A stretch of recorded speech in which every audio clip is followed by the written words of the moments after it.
Hello again, and welcome to another edition of the Monday Melee. Each week, we bring to you an important fight that occurred in a major tournament. This week, from Dreamhack, we bring you Virtus versus Team Fnatic. More specifically, Game 3 on Infernal Shrines. Up to this point, at level 17, both teams have avoided any major engagements, afraid of making a grave misstep.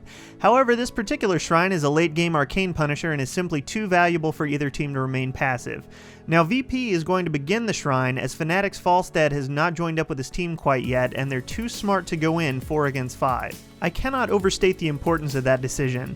If FN gets overzealous and tries to take this unfavorable engagement, Virtus.Pro will easily wipe them and push bottom lane for a quick victory. So as Falstad arrives, let's hit him with the slow-mo.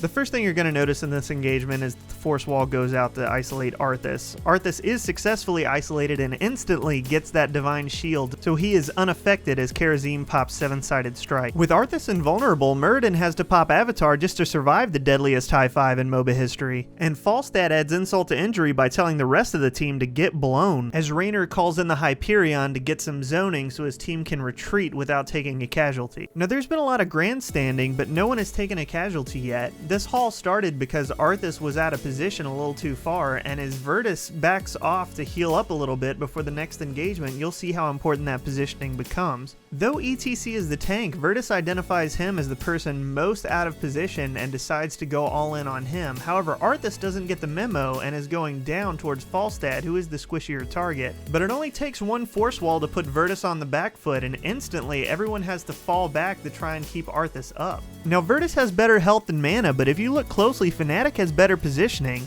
The thing to keep in mind is that ETC has not used his mosh pit yet, and they are not happy about being in this corner right now. They want to exit this bottleneck so they have more freedom of movement, but ETC uses his power slide to isolate Muradin and make sure he has to use Dwarf Toss to get out safely. They also get Kayle to blow his ult early to try and zone them back, but Tassadar's force wall ensures they have no good follow-ups. Now it's Sonya out of position and her turn to run away. Uther even pops Shrink Ray, but a clutch shield by Tassadar ensures that Sonya is not going down and basically resets the fight. But let's take a look at the positioning that leads to the Wombo. ETC knows what's coming and sets himself up above the bottleneck.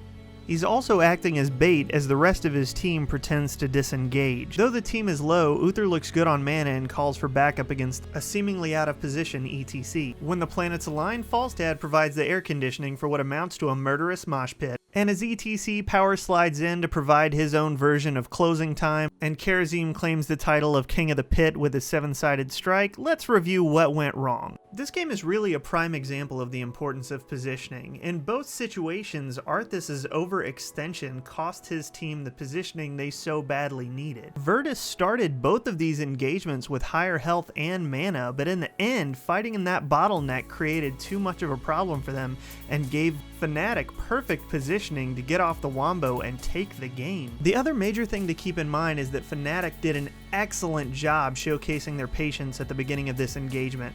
Had they decided to go ahead and engage a 4v5 without Falstad, they would have lost both the shrine and most likely the game. If you only take away one tip from watching this particular Monday Melee, make sure it's that you don't go into an engagement with unfavorable numbers. I know it is incredibly tempting to dive in on that curse or that shrine while your 5th person is lollygagging somewhere else on the map, but 99% of the time if you go in 4v5, all it's going to do is give them both a team wipe and the map objective. In closing, watch your positioning and make sure you're showing off that 5-man teamwork.